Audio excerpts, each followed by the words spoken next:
Masoud Pezeshkian ইরানের president হিসেবে নির্বাচিত হওয়ার পর শনিবার প্রথম সমাবেশে যোগ দেন।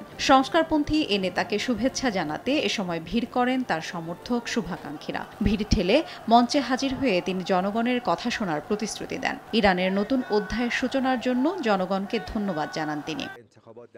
ইরানের সর্বোচ্চ নেতা আয়াতুল্লাহ খামেনিও জয়লাভের পর অভিনন্দন জানিয়েছেন মাসুদ পেজেশকিয়ানকে। শনিবার বিকেলে তার সঙ্গে সাক্ষাৎ করেন। খামেনি আশা প্রকাশ করেন নির্বাচিত প্রেসিডেন্ট দেশের উন্নয়নে পদক্ষেপ নেবেন এবং তাকে পরামর্শ দেবেন। একই সঙ্গে নির্বাচনে হেরে গেলেও জনগণের মধ্যে নির্বাচনী উৎসাহ সৃষ্টিতে অবদান রাখার জন্য সাইদ জলিলিকে ধন্যবাদ জানান এবং তার সাফল্য কামনা করেন ইরানের সর্বোচ্চ নেতা।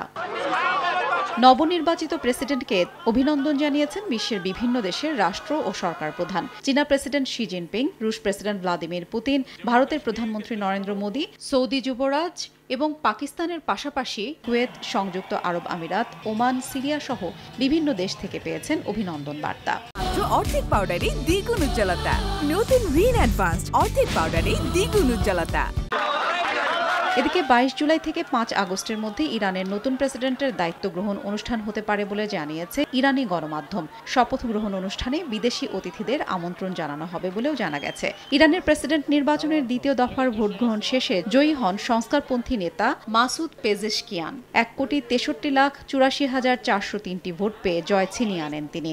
অন্যদিকে তার প্রতিদ্বন্দ্বী কট্টরপন্থী প্রার্থী সাইদ জলিলি পান 1,35,38,179 ভোট। এর মধ্য দিয়ে হেলিকপ্টার দুর্ঘটনায় নিহত প্রেসিডেন্ট ইব্রাহিম রাইসির স্থলাভিষিক্ত হচ্ছেন পেজেশকিয়ান।